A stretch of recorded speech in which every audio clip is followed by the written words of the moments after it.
Nggih. Dihitung, Mas.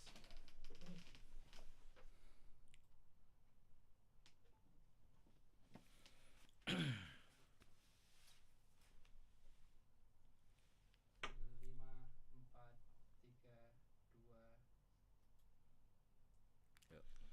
Assalamualaikum warahmatullahi wabarakatuh. Waalaikumsalam warahmatullahi wabarakatuh. Bismillahirrahmanirrahim. Alhamdulillahirrabbilalamin.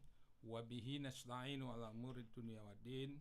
Wassalatu wassalamu ala sayyidil mursalin Sayyidina Muhammadin wa ala alihi wa ashabihi ajma'in, amma ba'. Segala puji bagi Allah. Hanya kepada Allah lah kita senantiasa memohon pertolongan, baik itu urusan dunia maupun akhirat. Sholawat serta salam marilah sama-sama kita sanjungkan kepada junjungan kita Nabi besar Muhammad sallallahu alaihi wasallam. Bapak Ibu jamaah haji Daerah Istimewa Yogyakarta yang dirahmati Allah, alhamdulillah pada siang menjelang sore ini kita bisa bertemu lagi, bermuwajahah dalam acara bimbingan manasik online. Kesempatan ini adalah episode yang ke-18.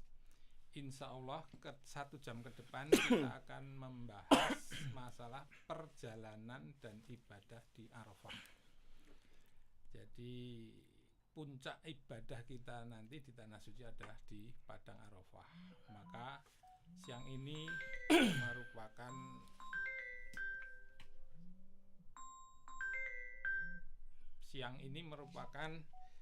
siang yang istimewa karena pembahasan berkait dengan puncak ibadah kita di Tanah Suci. Syukur alhamdulillah pada kesempatan ini telah hadir membersamai kita yang terhormat Bapak Haji Fahrudin SAGMA. Beliau bertugas di Kementerian Agama Kantor Wilayah Daerah Istimewa Yogyakarta, dan tentunya pengalaman berhaji beliau sudah tidak bisa diragukan lagi. Terakhir tahun berapa Pak Fahrudin? Tahun 2023. 2023 beliau sebagai ketua kloter Pembimbing ibadah. Pembimbing ibadah, malah justru pembimbing ibadah. Kita sapa kepada yang terhormat Pak Fahrudin. Assalamualaikum Pak Fahrudin. Waalaikumsalam warahmatullahi wabarakatuh. Sehat-sehat ya Pak Fahrudin? Alhamdulillah sehat Mas Yono. Kesempatan ini kita mintakan untuk memberikan ilmunya, berbagi ilmunya terkait dengan persiapan keberangkatan jamaah kita di Tanah Suci. Yang insya Allah nanti Pak Fahrudin tanggal 21 April itu jamaah akan masuk asrama, dan nanti tanggal 22 akan diberangkatkan Kloter 1. Alhamdulillah. Dan kita juga bersyukur bahwa di Daerah Istimewa Yogyakarta insya Allah nanti akan menjadi pengalaman pertama memberangkatkan jamaah dari embarkasi ZIA. Nanti bergabung dengan jemaah-jemaah dari Kedu ya. Tidak mengurangi istilahnya. Jadi itu Pak Fahrudin, materinya seperti yang itu, perjalanan dan ibadah di Arafah. Jadi Pak Fahrudin, selebihnya saya serahkan sepenuhnya kepada Pak Fahrudin. Nanti bagi Bapak Ibu yang ngersaaken atau ingin bertanya terkait dengan ibadah atau perjalanan di Arafah, mungkin menjelang di Mekah juga sudah mulai bahas juga. Monggo nanti silahkan kalau ada berbagai pertanyaan nanti kita aturkan, kita sampaikan kepada beliau Pak Fahrudin. Monggo Bapak. Assalamualaikum warahmatullahi wabarakatuh. Bismillah, alhamdulillah, wassalatu wassalamu ala rasulillah wa ala alihi wa sahbihi wa mawalah. Asyhadu an la ilaha illallah wahdahu la syarikalah wa asyhadu anna muhammadan abduhu wa rasuluh la nabiyya ba'dah. Allahumma sholli wa sallim ala sayyidina Muhammad wa ala alihi wa ashabihi ajma'in, amma ba'du. Pemirsa yang saya hormati, Mas Yono sebagai moderator yang saya hormati, Bapak Ibu semuanya, calon jamaah haji tahun 2026 rahimakumullah. Alhamdulillah, syukur kepada Allah Subhanahu wa taala, pada siang hari ini kita masih diberikan kesempatan, kenikmatan, kesehatan sehingga dapat bertemu dengan kami dalam rangka podcast terkait dengan ibadah haji Tentu Bapak Ibu semuanya, pertama saya ucapkan selamat kepada Bapak Ibu semuanya yang insya Allah tahun 2026 ini akan berangkat menunaikan rukun Islam yang kelima, yaitu berziarah ke Tanah Suci. Yang pertama itu. Kemudian yang kedua, saya juga ucapkan selamat Bapak Ibu semuanya, tahun ini tahun istimewa Mas Yono, gitu ya, seperti yang sampaikan bahwa jamaah haji dari daerah istimewa Yogyakarta akan berangkat dari YIA, dari embarkasi baru, embarkasi kita, embarkasi daerah istimewa Yogyakarta yang berada di YIA, dan embarkasinya adalah hotel. Luar biasa toh Pak Yono ini ya. Kita rasakan ini berarti nanti Bapak Ibu semuanya masuk paling enggak ya sehari semalam nanti akan menikmati embarkasi baru di Novotel yang berada di depan Bandara YIA Kulon Progo. Saya ucapkan selamat Bapak Ibu semuanya, dan mudah-mudahan ini nanti bisa menambah kenyamanan Bapak Ibu semuanya dalam beribadah. Bapak Ibu yang saya hormati, langsung pada materi karena waktu kita terbatas, bahwa puncak dari haji itu adalah di Arafah. Al-Hajju Arafah, bahwa haji itu adalah di Arafah. Maka barang siapa yang tidak melakukan wukuf di Arafah, maka hajinya tidak sah, karena itu adalah rukun haji ya. Tadi sehingga siapapun jamaah haji, siapapun dalam keadaan bagaimanapun ketika dia itu masih hidup, maka wajib hukumnya untuk melaksanakan wukuf di Arafah, meskipun dengan tata cara yang lain bagi orang-orang yang sakit dan tidak mampu dengan safari wukuf. Nah, oleh karena itu nanti monggo kita persiapkan Bapak Ibu semuanya, Armusna itu dimulai dari Arafah, dan haji itu adalah Armusna itu, okay? Oleh karena itu monggo Bapak Ibu pertama kali siapkan fisiknya dengan sebaik-baiknya. Tentu di dalam melaksanakan ibadah di sana, Bapak Ibu ketika sudah sampai di Mekah, di Madinah, itu nanti ghirahnya untuk beribadah itu mesti menggebu-gebu ya. Mumpung di sini kita bisa sholat 5 waktu dengan tertib berada di Masjidil Haram gitu ya. Kemudian tanpa mengukur kemampuan fisiknya. Jangan sampai nanti kita terlalu memforsir diri melaksanakan ibadah-ibadah sunnah yang akhirnya nanti menghalangi ketika mau melaksanakan ibadah wajib, mulai dari rukun dan wajib-wajibnya haji itu. Yang pertama ini yang saya sarankan kepada Bapak Ibu semuanya, boleh tidak ada yang melarang beribadah di sana itu, karena kesempatan ini Bapak Ibu kan nunggunya ini paling tidak sudah 14 tahun ya, pendaftaran tahun 2012, sekarang 2026, berarti nunggunya 14 tahun. Wah, 14 tahun nunggu lama ini. Nanti kalau di sini tidak dipol-polkan ibadahnya ya rugi, kadang-kadang seperti itu. Kadang-kadang terus kemudian melupakan hal-hal yang wajib ya. Oleh karena itu kita tidak melarang Bapak Ibu semuanya untuk melaksanakan ibadah di sana, tidak ada larangan, semuanya yang asalkan itu sesuai dengan tuntunan mesti kita sah-sah saja. Namun demikian, hal yang wajib harus kita perhatikan dulu, karena Arafah ini nanti sudah rangkaian Armusna, Arafah, Musdalifah, dan Mina itu nanti berangkai selama 5 hari tidak berhenti ya, sehingga nanti betul-betul kita siapkan fisik dan mental kita. Nah, oleh karena itu apa yang harus dipersiapkan ketika Bapak Ibu nanti berada di hotel menjelang keberangkatan Armusna ini ya. Pagi-pagi nanti pada tanggal 8 Zulhijjah Bapak Ibu semuanya ya. Pada 8 Zulhijjah itu Bapak Ibu nanti sudah akan disiapkan oleh kloternya ya, oleh pembimbing ibadah, oleh ketua kloter. Biasanya sudah malam tanggal atau dini hari tanggal 8 Zulhijjah itu biasanya sudah oleh KBU-nya ya, oleh ketua kloternya, oleh pembimbing ibadahnya itu udah dioprak-oprak ya, sudah suruh mandi besar, kemudian ya menggunakan wangi-wangian sebelum menggunakan ikhram kan boleh saja begitu ya, karena nanti ada larangan ketika nanti sudah berikhram tidak boleh menggunakan wangi-wangian, tapi sebelumnya kan boleh saja.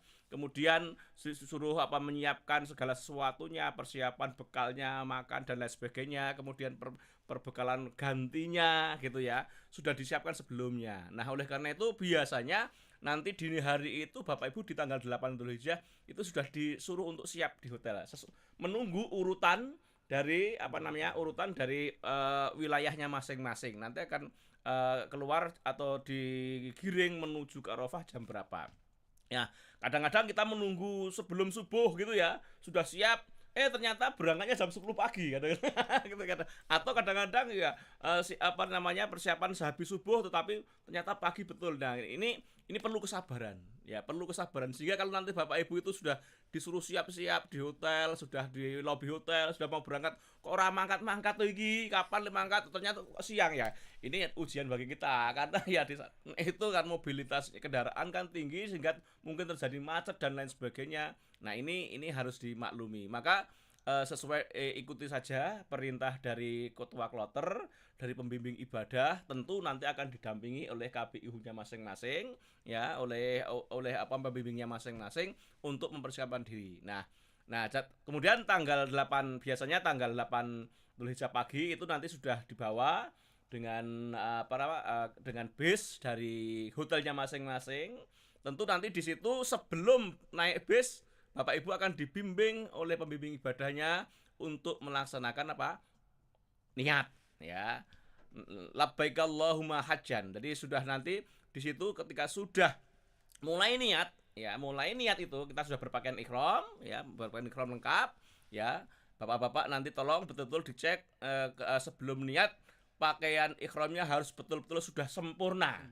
Termasuk tidak boleh pakai pakaian dalam. Nah, kadang-kadang begini Mas Duwono, kadang-kadang teman-teman itu kurang begitu greteh, kemudian ngoperasi bagian dalamnya bapak-bapak gitu ya. Kalau ibu-ibu enggak, jangan. Ibu-ibu kan harus berpakaian rapat justru, kecuali muka dan telapak tangannya ya. Tapi kalau bapak-bapak itu kadang-kadang sok ya nyun sewu yang sepuh-sepuh, kadang-kadang kalau tidak kita gretai, tidak kita juai itu kadang-kadang masih lupa. Nek nggo singlet ketok, tapi paling bagian dalam itu kan yang bawah itu kan nggak kelihatan itu, karena pengalaman saya dulu seperti itu. Sudah sampai sudah mau berangkat ternyata masih menggunakan celana dalam. Saya tanya, kok masih pakai Pak? Lah niki enggal ya Pak, nimbas ke ibune lah seperti itu. Nah, kadang-kadang ibunya yang Bu ini bapaknya ini masih menggunakan tolong di nggih Pak Udin ya, kata seperti itu ya. Kemudian saya suruh lepas. Ya memang saya harus juga gitu sebagai pembimbing ibadah, karena kesempurnaan itu kepercayaan ibadah kan nanti jadi tanggungnya pembimbing ibadah ya. Jadi sah dan tidaknya itu nanti pembimbing ibadah ini melu nanggung, sehingga tanggung jawabnya itu dunia akhirat gitu ya. Maka pembimbing ibadah harus greteh, bukan dalam rangka juweh, tetapi dalam rangka mengingatkan agar pakaian ihramnya itu sempurna sehingga nanti hajinya tidak kena dam dan bahkan mengakibatkan tidak sah hajinya gitu. Jadi harus disiapkan betul pakaian ihramnya yang betul-betul yang bisa menutup betul-betul ya, jangan sampai terbuka auratnya. Kemudian pakaian dalamnya kecuali dua helai kain itu tidak boleh dipakai. Kemudian setelah itu barulah nanti kalau sudah lengkap semuanya baru dipimpin untuk melaksanakan niat ya, labbaik Allahumma hajjan, dari niat haji saat itu juga. Kemudian setelah itu kegiatan itu masih di hotel ya Mas Yudi. Jadi niatnya dari hotel. Jangan niatnya di kendaraan ya. Jadi niatnya dulu dari hotel. Sebelum naik kendaraan harus sudah niat dulu. Ya, betul-betul dari sebelum keluar hotel sudah niat dulu, kemudian nanti setelah kegiatan di di hotel selesai, kemudian keluar dibawa menuju ke Arafah. Ya, SOP kita itu adalah mulai dari hotel langsung menuju ke Arafah, ke padang Arafah. Untuk apa? Untuk melaksanakan wukuf ya. Tanggal 8 itu ya, tanggal 8. Nah, tanggal 8 itu kemudian menuju ke Arafah. Kita di sana ya, di Arafah, setelah sampai di Arafah, kita juga akan diberikan fasilitas yang sudah cukup memadai lah. Bapak Ibu tidak usah mikir nanti siapa yang memasakkan dan lain sebagainya. Di sana di Arafah itu nanti sudah selama berarti selama 2 hari ya, 2 hari paling enggak semalam, 2 hari semalam, mulai dari tanggal 8 sampai kemudian tanggal 9 sore itu kita berada di Arafah, dan fasilitas di Arafah insya Allah sudah semuanya ditanggung oleh pemerintah. Dari makannya, jadi makan tanggal 8 itu makan siang, kemudian makan malam, kemudian tanggal 9 pagi kemudian tanggal 9 siang dan sampai sore itu kan sudah disiapkan semuanya. Sudah dengan nasi bok yang insya Allah itu fresh dan masih baru betul-betul ya. Jadi Bapak Ibu tidak usah resah, kalaupun tidak bawa bekal banyak tidak usah resah, insya Allah tidak akan terjadi kelaparan haji kita sekarang. Dan seleranya selera Indonesia. Jadi jangan membayangkan nang kono kaya dhisik nek kaji kuwi mung dindak lawuh romangan iwak unta terus malah ra ono unta sesuk gitu ya. Serana unta dibeleh gitu ya. Besok ya ayam begitu ya. Ono paten barang Bapak Ibu paten balado gitu ya. Nek golek soto angel gitu ya. tidak ada nanti bok-bokan itu soto. Ya, tapi kan kebanyakan bapak-bapak ibu-ibu yang sepuh-sepuh itu kadang kan nek ragu duduh iki ra kolu Mas gitu kadang-kadang seperti itu. Ya, bayangan itu Bapak Ibu. Jadi tanggal 8 Dzulhijjah itu kita sudah sampai di Arafah, ya siang itu sudah sampai di Arafah. Di sana ibadah mandiri, bebas ya. Silakan digunakan untuk banyak membaca Al-Qur'an, ya sholat sunnah dan lain sebagainya gitu ya. Manfaatkan betul di Arafah itu untuk beribadah. Ya, jangan sampai di Arafah itu nanti hanya mau jalan-jalan ke sana kemari, mudah malah kesel ya. Silahkan kalau tidak beribadah ya tidur.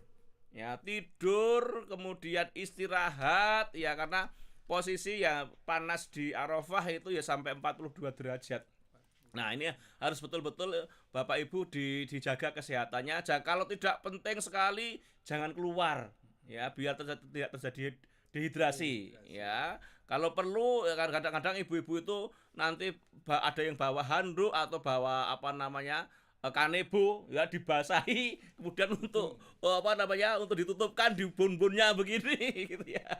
Ya, karena tanggal 8 itu kan belum prosesi ibadah wukuf ya. Masih menunggu waktu sampai malam gitu ya.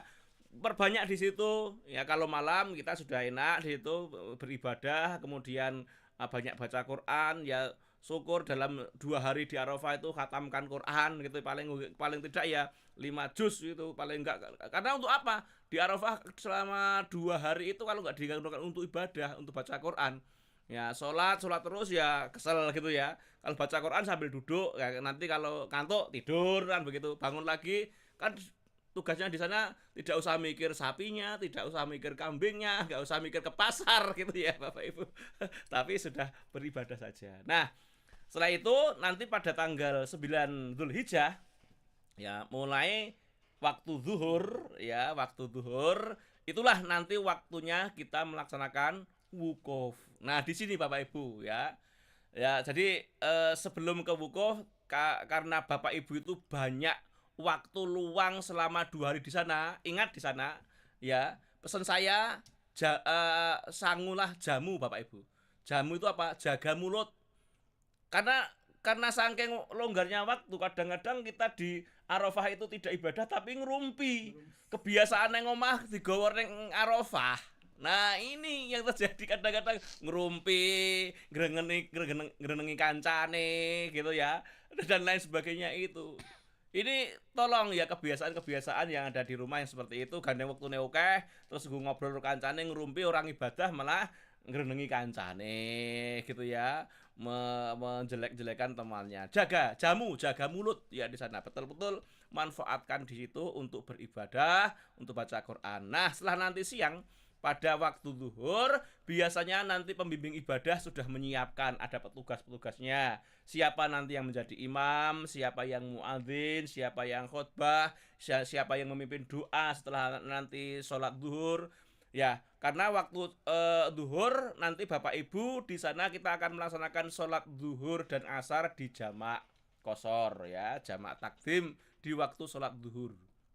Ya, jadi nanti waktu sholat zuhur itu akan kita laksanakan bersamaan nanti dengan sholat ngasar ya, akan didahului oleh adzan, kemudian nanti khutbah, kemudian sholat ya, sholat zuhur dan asar di jamak qashar, kemudian setelah itu nanti berdoa, doa selama dari waktu zuhur, ba'da zuhur ya, sampai sore, sampai menjelang maghrib, waktu kita adalah untuk berdoa.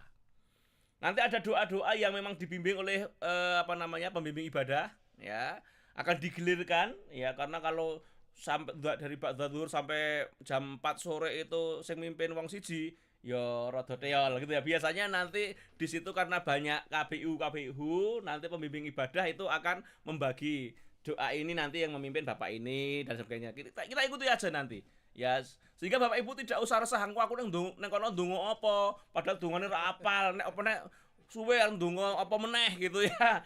Akan dibimbing nanti. Di sana akan dibimbing, dituntun oleh pembimbing-pembimbing ibadah. Senior-senior kita banyak. Dari KBU sudah menyiapkan. Dari pembimbing ibadah juga sudah menyiapkan pembimbing-pembimbing doa-doa itu. Sehingga yang paling penting bagi Bapak Ibu jamaah adalah siapkan fisiknya saja. Ya, fisiknya betul-betul selama 5 hari itu nanti non-stop Bapak Ibu akan mengikuti rangkaian ibadah haji itu dengan dengan rangkaian yang sudah terjadwal semuanya.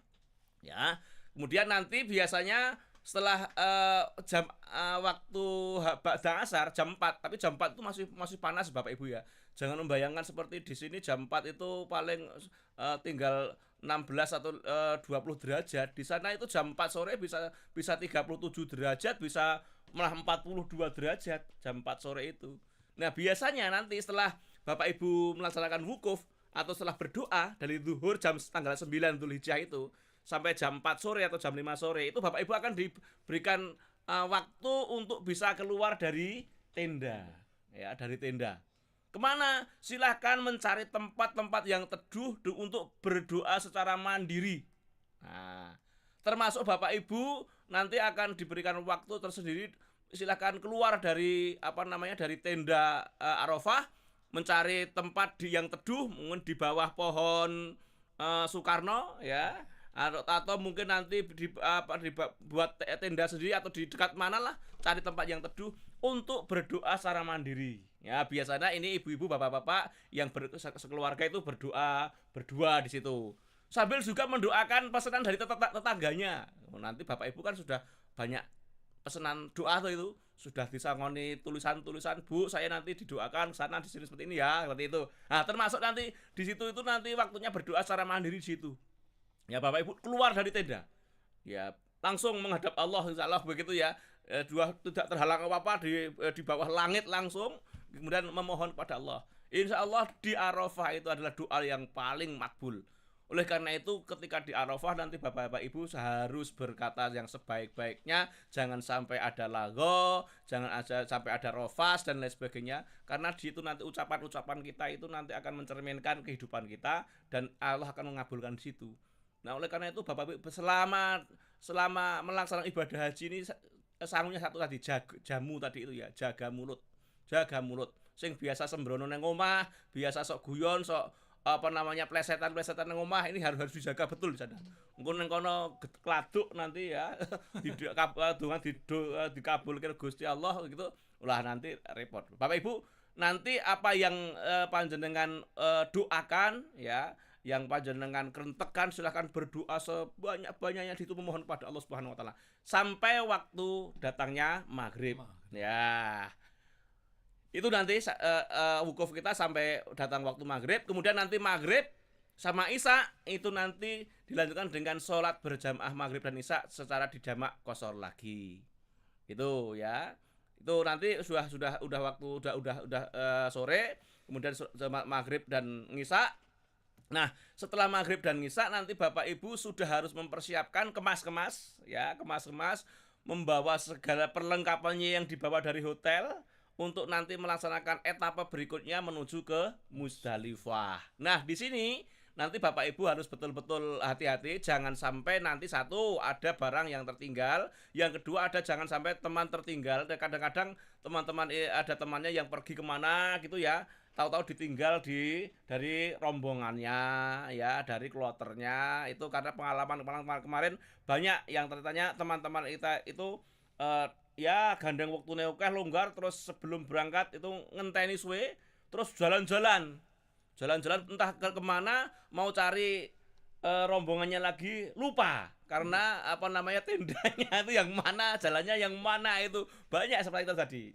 Di tahun 2018 saya mengalami, di 2023 juga mengalami jamaah kita yang hilang seperti itu ya, entah kemana, tahu-tahu ya kemudian dibawakan oleh tenaga apa namanya petugas keamanan sampai kepada kloter kita. Alhamdulillah masih ketemu, asalkan gelangnya, tasnya jangan sampai paspornya jangan sampai dilepas, sehingga itu nanti akan ditemukan oleh petugas keamanan untuk sampai kepada kita. Nah, itu nanti kan juga akan menghambat keberangkatan kita. Nah, oleh karena itu kalau sudah nanti sholat ngisa ya, membawa bekal ya, nanti membawa bekal air minum yang ada di mana, dari Arafah itu kan nanti banyak sekali Bapak Ibu di sana, di air mineral itu banyak sekali ya. Jangan sampai lupa nanti membawa untuk dibawa perjalanan ke Musdalifah ya, karena Bapak Ibu nanti juga akan diberi snack berat nanti untuk perjalanan ke Musdalifah, karena di Musdalifah nanti tidak ada makan ya, tidak ada makan.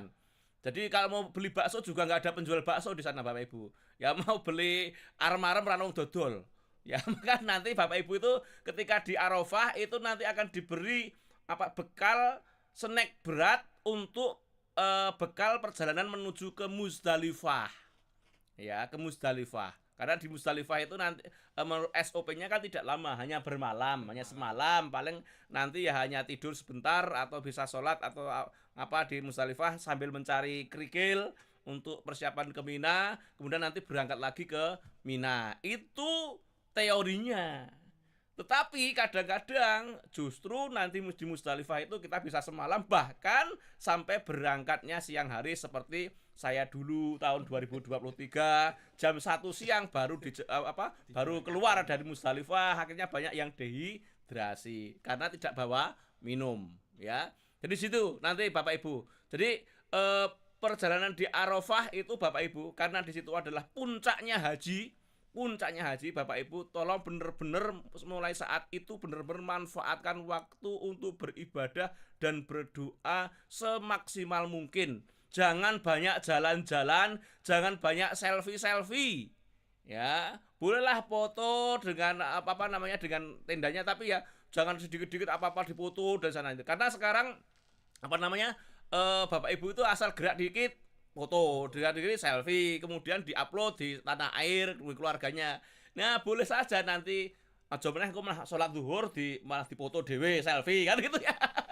Kadang-kadang lupa iki salat zuhur karo selfie gitu ya. Aku iki agak salat zuhur agak wukuf ya. Wukuf itu nanti waktunya untuk berdoa, jangan banyak pergerakan yang tidak ada manfaatnya. Manfaatkan betul-betul untuk banyak beribadah di dalam tenda. Kalau tidak terpaksa, kalau kamar mandi dan sebagainya, ya itu memang kebutuhan gitu ya. Karena di kamar mandi juga nanti harus antri. Di Arafah Bapak Ibu, kalau panjenengan nanti di Arafah itu jangan sampai nanti kalau mau ke kamar mandi nunggu terasa ya. Istilah gebelet agak melayu nang kamar mandi, wah iso metu ning dalan nanti gitu ya. Jadi krasa titik segera mendekat ke kamar mandi, karena nanti antri kadang-kadang sampai 7 sampai 10 orang. Lalu gebelet kok agak melayu nang kamar mandi, ya nanti bahaya itu nanti ya. Nek krasa titik segera ke sana. Dan memperbanyak minum, jangan menunggu haus ya. Jangan agak krasa ngelak banget ngantek gurune kerongkongane sila gatel, kerongkongane krasa ngelak agak ngombe ya. Paling tidak 10 menit atau ya 30 menit itu paling enggak 1 tenggaan minum sana. Jangan sampai nanti dehidrasi, karena kadang-kadang ora krasa ngelak ning dehidrasi karena panasnya itu. Oke, Bapak Ibu. Saya kira itu Pak Zuwono yang untuk mengawali pembicaraan kita tentang ibadah di Arafah yang merupakan puncak haji itu. Dan nanti sekali lagi pesan saya Bapak Ibu, ketika di Arafah manfaatkan waktu yang ada dengan sebaik-baiknya untuk beribadah dan berdoa sebanyak-banyaknya, karena itu adalah puncaknya haji, itu ada di Arafah itu. Al-Hajju Arafah ya. Jadi jangan banyak melakukan pergerakan-pergerakan yang tidak ada hubungannya dengan peribadatan ya. Manfaatkan waktu di dalam tenda karena panasnya di sana agar nanti kita terhindar dari sengatan matahari, maka banyak di tenda saja. Saya kira itu yang perlu diperhatikan oleh jamaah sekalian untuk perjalanan di Arafah, mulai dari hotel sampai nanti akhir di tanggal 9 Dzulhijjah di sore hari untuk menuju ke Muzdalifah. Jadi di Arafah tanggal 8, kemudian malam tanggal 9 sampai tanggal 9 sore. Jadi 2 hari 1 malam ya di Arafah itu. Malam kedua nanti sudah menuju ke Muzdalifah. Oke, saya kira itu untuk mengawali. Monggo kalau nanti ada yang mau ditanyakan, didiskusikan, kita tunggu dari jamaah Mas Yono. Gitu nggih. Matur nuwun. Makasih Pak Fahrudin yang telah memaparkan materinya sebagai bahan diskusi kita, dan saya pikir tadi sudah sangat jelas sekali. Sebenarnya saya juga punya pertanyaan Pak, tapi waktu 30 menit ini kita serahkan untuk jamaah mawon. Yang pertama dari Pak siapa tadi? Pak Han Budi. Ini pertanyaannya Pak. Iya. Pak, kalau saat ihram itu pakai payung, kacamata silo atau kacamata minus, misal bawa minum mineral, apa boleh Pak? Oh, jadi pakai kacamata sambil bawa minum mineral. Ya, oke. Terima kasih Pak Budi, pertanyaan yang bagus gitu Pak Budi. Kalau saat ihram itu yang tidak diperkenankan itu adalah memakai penutup kepala yang langsung menempel di kepala. Ya, pecis, ya, kupluk, topi dan lain sebagainya itu nggak boleh menggunakan itu, Pak. Tapi kalau pakai payung boleh nggak? Pakai payung boleh, ya.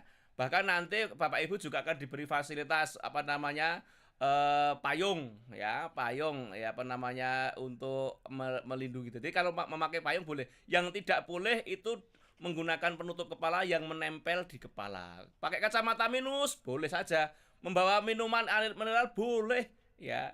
Boleh saja, silakan. Itu semuanya adalah untuk alat pelindung diri, APD ya. Jadi APD nanti termasuk. Bahkan nanti kalau tahun beberapa itu malah dikasih payung, kemudian kacamata hitam itu dikasih baju gitu ya. Kemudian masker itu ya dikasih. Tahun ini ya nanti kadang-kadang di sana adalah orang yang sodako itu. Kalau payung boleh karena tidak menempel pada kepala langsung. Yang tidak boleh ya pecis, kupluk, topi dan sebagainya nggak boleh gitu ya. Membawa air minum itu harus selalu bawa Bapak Ibu. Jadi nanti Bapak Ibu akan mendapatkan fasilitas botol air minum yang itu nanti bisa untuk minum dan bisa untuk spray, untuk nyemprot muka gitu ya. Jadi nanti diisi Bapak Ibu, botolnya diisi air zam-zam ya. Kadang-kadang untuk disemprotkan di muka kalau panas, kadang-kadang untuk diminum, dikalungkan begitu. Boleh ya, boleh silakan. Itu ya Pak Budi. Kemudian berikutnya dari Pak Musafi Umbul Harjo Jogja Pak. Derek Tanglet Pak, kalau kita lihat tata kelola berangkat dan pulang untuk gelombang 1 pada 1 Juni atau 15 Dzulhijjah sudah sampai di tanah air. Berarti pada 14 Dzulhijjah 31 Mei berkemas meninggalkan tanah suci.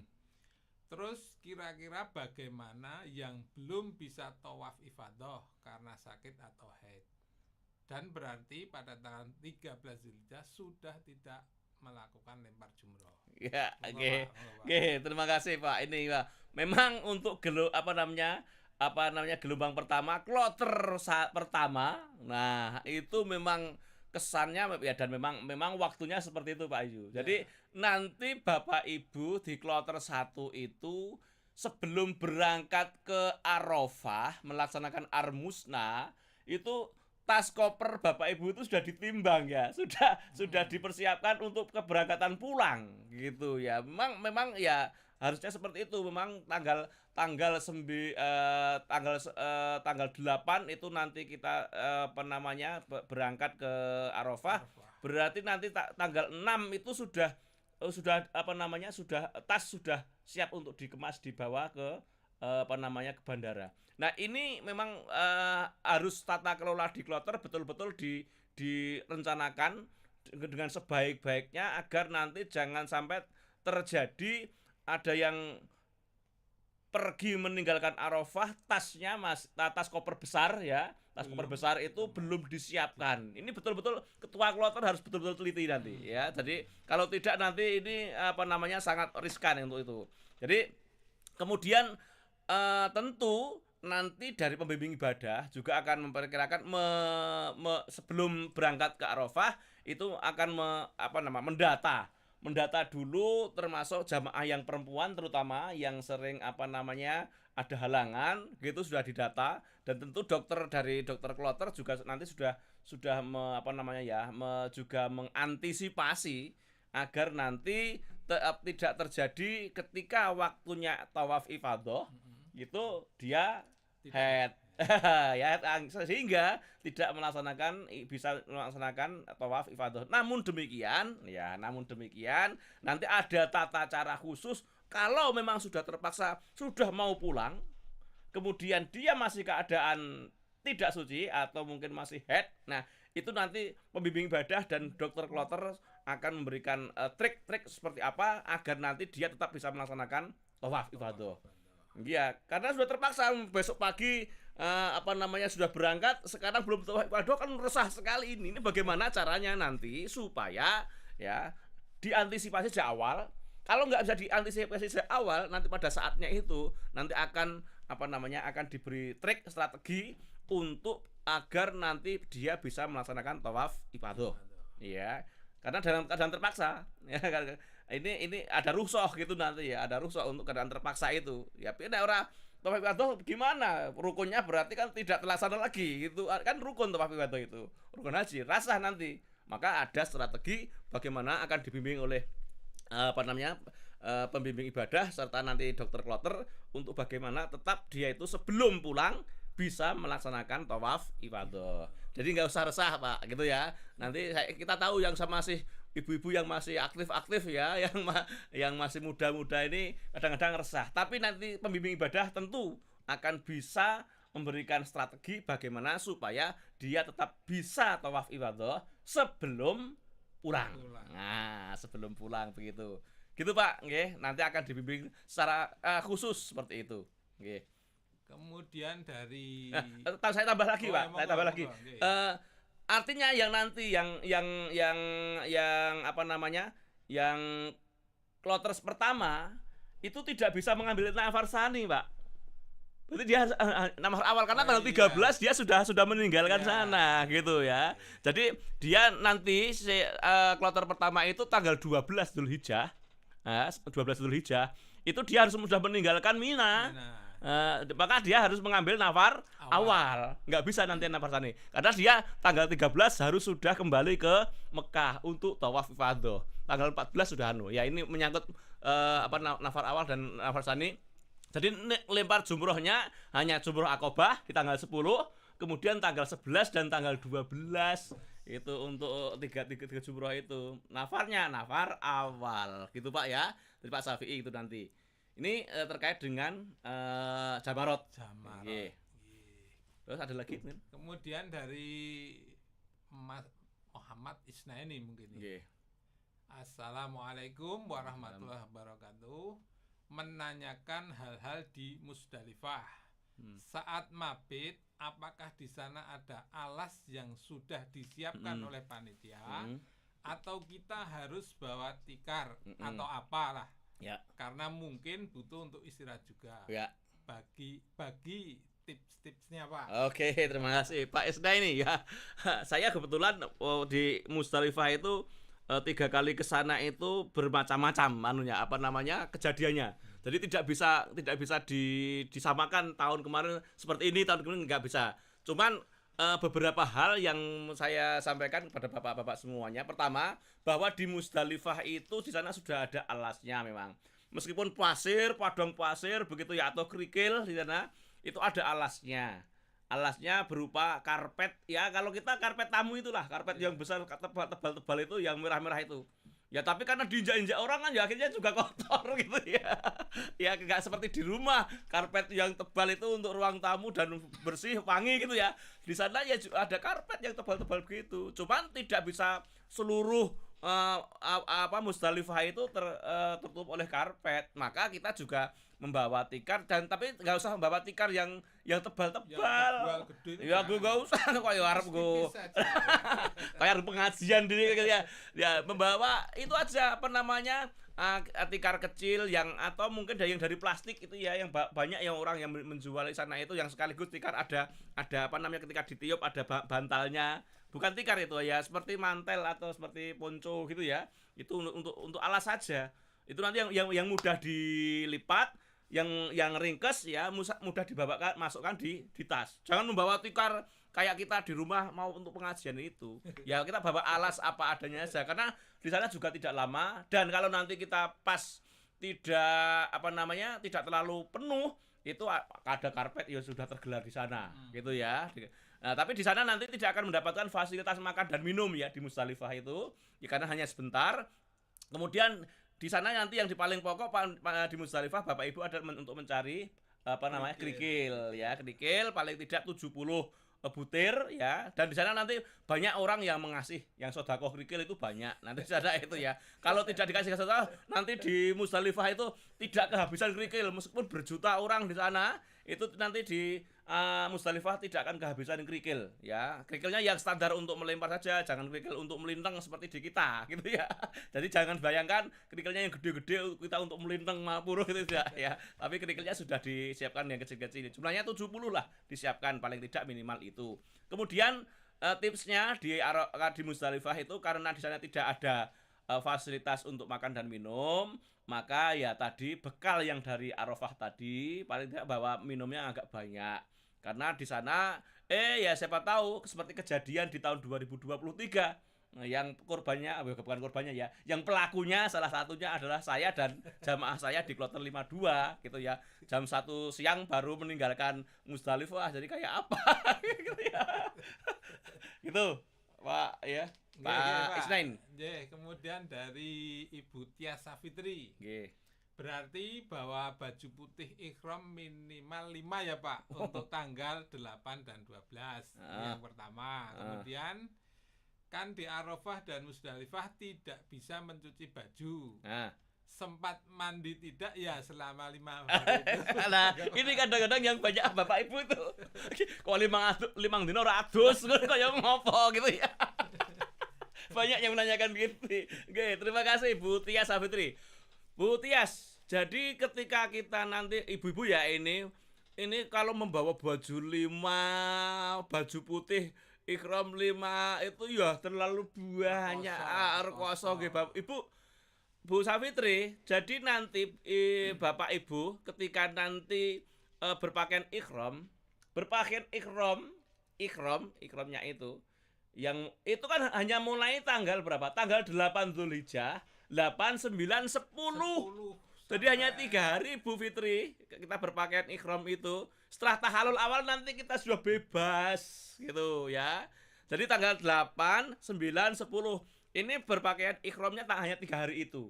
Bapak-bapak juga demikian. Jangan sampai nanti bapak nanti membawa kain ikhramnya nanti 5 setel, terus 10 potong.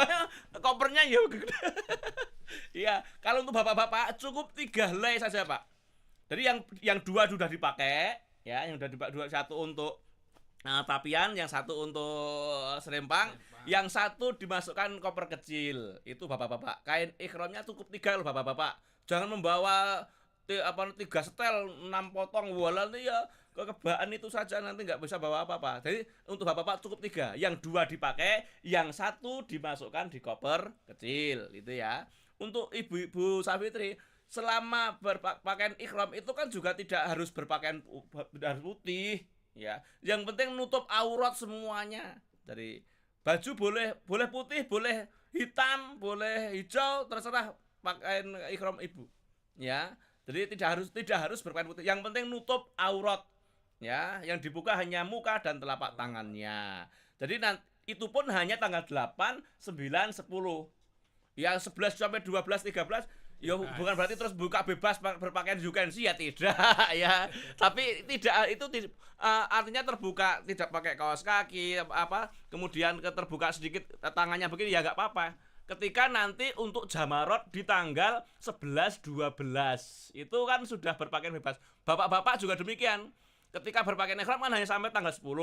Ketika nanti melempar jumroh tanggal 11, 12 atau mungkin 13 itu sudah tidak berpakaian ihram lagi. Karena tanggal 10 Dzulhijjah setelah melempar jumroh Aqabah maka dia kemudian tahallul awal. Nah, tahallul awal itu berarti sudah boleh meninggalkan hal-hal yang dilarang dalam ihram gitu. Berarti tanggal 11 12 itu nanti bapak-bapak sudah berpakaian biasa, nggo sarung oleh, nggo atok dawa oleh, nggo pecis, nggo batikan boleh. Ya. Ibu-ibu juga demikian, ya tidak harus menutup rapat semuanya seperti pakaian ihram. Tapi nek ibu-ibu di sana kan tetap berpakaian muslimah kan, berpakaian rapat ora oleh nganggo rok cekak, mosok arep nganggo kaosan ya tidak ya.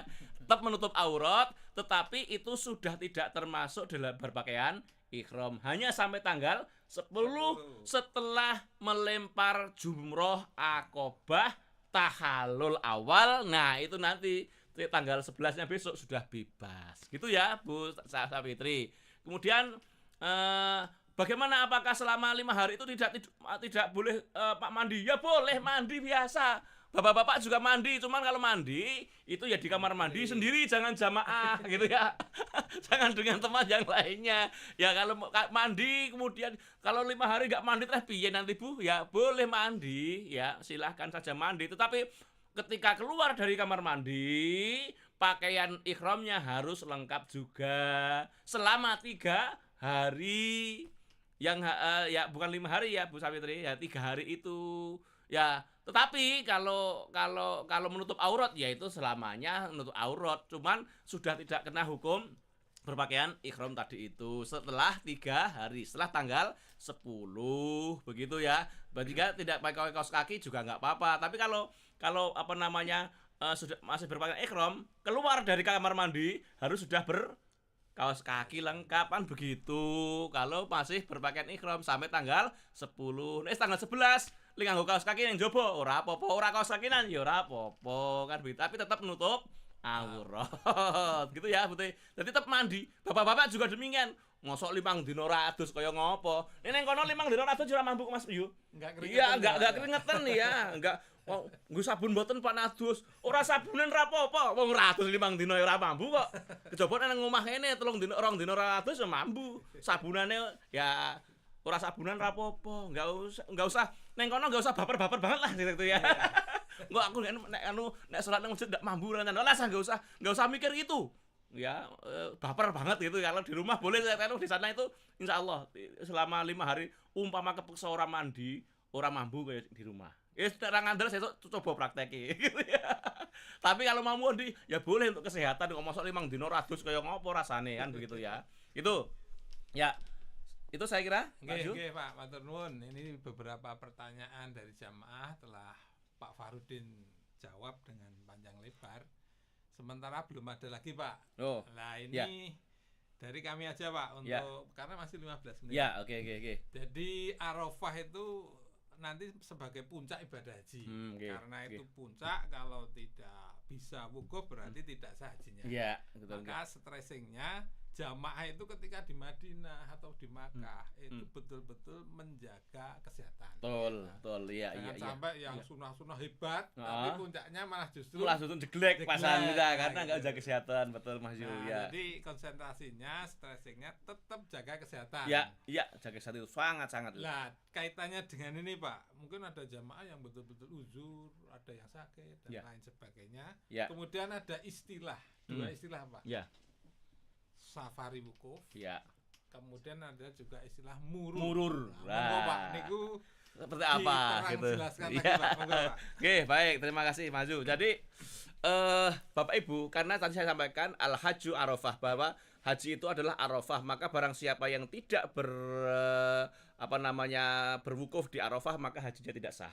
Siapapun, termasuk orang yang sakit. Maka dari itu orang-orang yang sudah jompo, orang-orang yang sakit, yang saat itu pun dia berada di rumah sakit, dia sedang dirawat karena sudah tidak mampu apa-apa, tidak mau dan tidak bisa bergerak apa-apa, maka dia selama masih hidup nanti akan disafari wukufkan. Siapa itu nanti yang melaksanakan safari wukuf? Adalah nanti ada petugas khusus, ya, petugas khusus bimbat, ya, pembimbing ibadah, nanti yang akan mendampingi setiap bapak ibu yang terpaksa disafari wukufkan. Dengan apa? Dengan kendaraan, di mana? Di atas tempat tidur di rumah sakit itu. Kemudian akan dibawa ambulan, dibawa ke Arafah, dibimbing oleh pembimbing ibadah di sana, akan didampingi, ya, dengan kendaraan, meskipun hanya beberapa saat. Ya wukufnya kemudian ya tidak kemudian dari jam 12 siang sampai malam, enggak seperti matahari, tidak. Ya paling karena safari wukuf nanti gantian dengan yang lainnya, ya paling 1 jam, ya sebentar aja. Yang penting dia pernah berhenti sejenak mengadakan wukuf di Arafah. Sholatnya gimana ya? Sholatnya di tempat tidur situ, ya, dan lain sebagainya, doa-doa ya dari situ. Setelah itu nanti dia akan dibawa lagi ke rumah sakit, nanti gantian yang lainnya gitu, karena ya biasanya banyak mas itu apa yang disafari wukufkan itu, karena orang sakit kan ya gimana lagi, karena hal itu harus dilaksanakan oleh siapapun jamaah haji, itu harus melaksanakan wukuf di Arafah. Bagi yang sakit maka disafari wukufkan. Waktunya kapan? Waktunya sama antara sebelum zuhur sampai sebelum terbenam matahari. Cuman waktunya nanti sebentar saja di sana. Itu yang safari wukuf, ya. Kemudian untuk murur. Nah, ini sebenarnya murur itu dulu ya dilatar belakangi di tahun 2023 itu, ketika terjadi insiden karena macetnya kendaraan sehingga tidak bisa menjemput sampai di Musdalifah kembali. Itu akhirnya ada jamaah yang termasuk jamaah saya yang sampai jam 13 baru, atau jam 1 siang baru pindah ke Mina. Itu dulu karena banyak nyun sewu, banyak lansia, banyak yang menggunakan kursi roda. Kita bayangkan dulu tahun 2023 itu rata-rata setiap kloter itu ada 20 kursi roda. Itu 20 kursi roda setiap kloter lo itu, ya. Karena ya ada yang lansia, kemudian ada yang sakit begitu, ya. Sehingga mereka kalau kloter kita itu ada 99, misalnya umpamanya 99 SOC aja ya ada 99 kali 20 sudah berapa kursi roda itu, ya.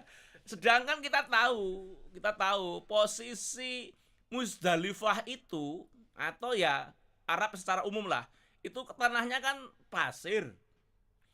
Kalau nanti semua melaksanakan bermalam di Musdalifah dari Arafah menuju ke Musdalifah, kemudian di Musdalifah turun semua dengan kursi roda, yang sekian banyak jumlahnya, padahal kursi roda itu kalau di Musdalifah disuruh wong siji ra kuat Mas. Kenapa? Karena kan pasir, iya, meledes itu. Paling tidak kan 2 orang, depan belakang gitu. Belum ketika nanti masuk di base dengan dengan ketinggian semacam itu, ya, seperti kita base pariwisata itu. Nah, yang mengangkat kan nggak cukup 1 orang juga, paling nggak 2 orang. Belum kemudian nanti ketika masuk di dalam base itu akan cukup berapa kursi roda, sehingga nanti akan banyak menghambat jamaah yang lain karena banyaknya kursi roda di situ.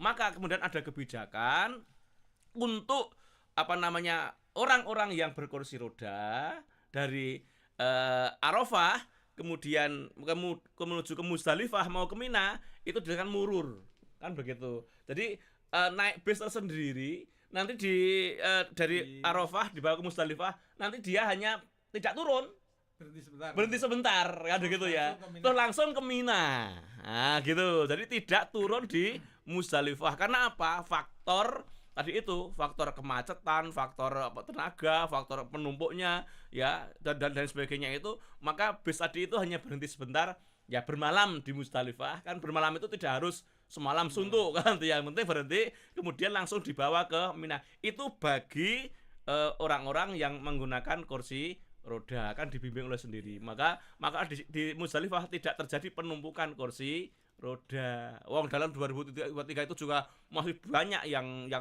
enggak enggak mau seperti itu kan, tapi tetap turun. Ya udah bledes toh, gak jauh dari pintu masuk sampai keluar itu kan jauh itu kan. Menuju ke sana didorong satu orang ya nggak kuat itu. Nah, kemudian ada hujan murur itulah. Kemudian ya menurut pendapat jumhur ulama, nampaknya murur itu juga sudah dianggap sah gitu, sehingga tidak kemudian kena dam. Gitu ya, karena ini di Musdalifah termasuk wajib haji ya, bukan rukun haji tapi wajib haji. Bagi siapa yang tidak bisa melaksanakan, maka dia dikenakan dam karena meninggalkan yang wajib. Ini Bapak Ibu untuk ya di dalam regu, di dalam rombongan itu memang nanti harus bisa istilah membagi-bagi dan memberikan kesadaran bagi Bapak Ibu, mohon maaf, yang terpaksa menggunakan kursi roda, ya nanti kebijakannya seperti itu. Mungkin ya merasa dulu, wah aku kayak orang ya orang nang Musdalifah ra suwe kaya kancane, kadang-kadang terus kok gak hajiku sah apa ora. Seperti itu ya, karena ini kebijakan untuk pelayanan prima untuk bagi para jamaah haji yang memang terpaksa harus menggunakan kursi roda begitu ya. Jadi begitu Bapak Ibu kaitannya dengan istilah yang sering kali kita dengar ketika kita mengikuti berbagai manasik, entah di kantor, entah di kecamatan dan sebagainya. Khususnya masalah safari wukuf dan murur, kebijakan yang terbaru ya Pak. Baru ya. Nah ini Pak Fardin masih ada 5 menit. Ini kita maksimalkan nggih. Ada pertanyaan dari jamaah. Yang pertama dari Bapak atau Ibu nggih? Sri Widodo. Selamat siang, Pak izin tanya, kalau di Arafah itu harus punya wudhu terus tidak ya agar suci? Ini yang pertama Pak. Kemudian yang kedua, sarannya untuk jamaah yang sudah lansia dan tunanetra bagaimana ya Pak? Oke, Pak. Bagus. 5 menit. Saya sudah mengalami semua itu gitu ya. Pertama, kalau di Arafah Bapak Ibu, jadi kalau kita melaksanakan ibadah armusna itu tidak harus wudhu, tidak harus keadaan suci ya. Jadi umpamane ning kono kuwi kain ihramnya kena kotoran ya gak apa-apa, karena untuk di Arafah yang harus suci itu adalah hanya pada saat tawaf ya. Kalau tawaf itu karena masuk di Masjidil Haram kemudian mengelilingi Ka'bah, maka dia harus suci dari hadas dan najis. Maka kain ihramnya juga harus yang sudah suci, tidak boleh kena najis. Kemudian dalam keadaan dia berwudu. Yang lainnya itu semua tidak harus suci. Di Arafah apa meneh?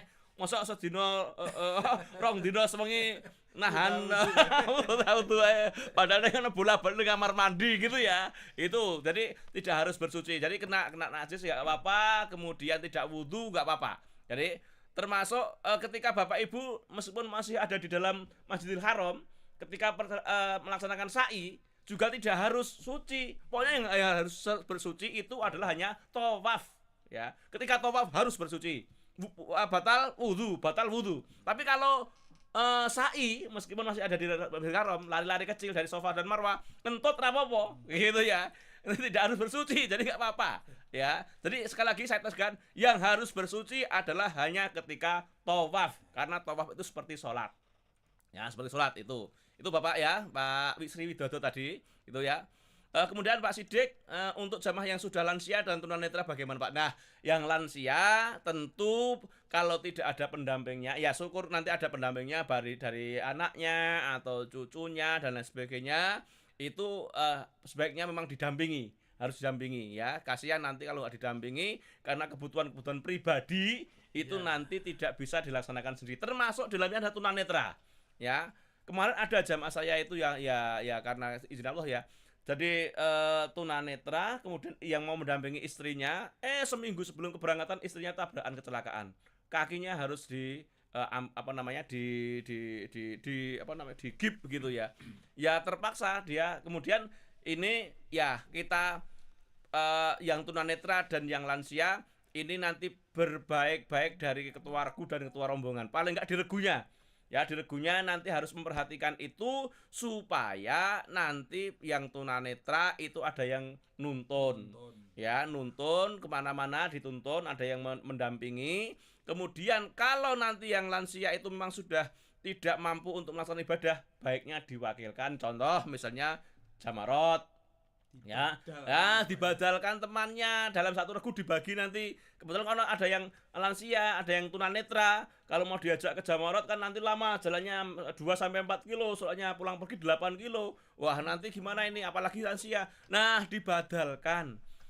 Ketua regu harus bijaksana membagi tugas kepada teman-temannya agar nanti pelaksanaan jamarot bagian lansia tidak usah bawa ke sana, bagi yang tunanetra nggak usah ke sana, nanti bisa dibadalkan oleh teman-temannya. Bagaimana caranya? Ya nanti pembimbing ibadah akan membimbing, mengarahkan bagaimana cara membadalkan temannya untuk melempar jumroh, begitu ya. Jadi harus ketua regu harus betul-betul bijaksana untuk melayani, membantu teman-teman kita yang lansia maupun yang tunanetra. Jadi jangan kemudian individu di sana. Begitu Bapak, Ibu. Oke, terima kasih Pak Fahrudin. Ya. Bahasan kita dan istilah berbagai pertanyaan dari jamaah.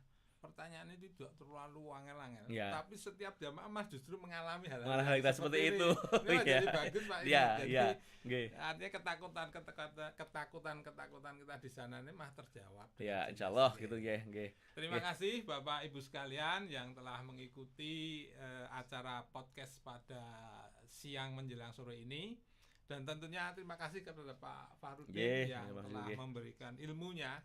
Dan mudah-mudahan Bapak Ibu sekalian dengan perjumpaan kita di sore hari ini bisa nanti ketika melakukan ibadah puncaknya di Arafah bisa lebih konsen.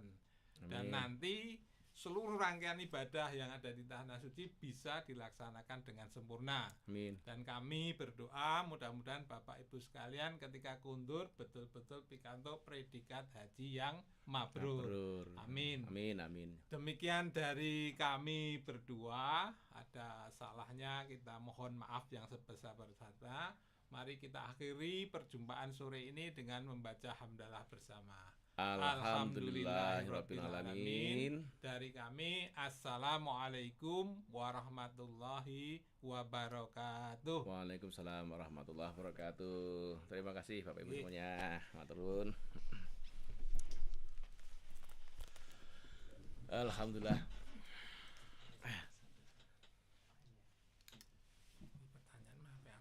Bisa. Pertanyaannya sederhana tapi bendino dijumpai ini malah apa ya? Matur nuwun Pak.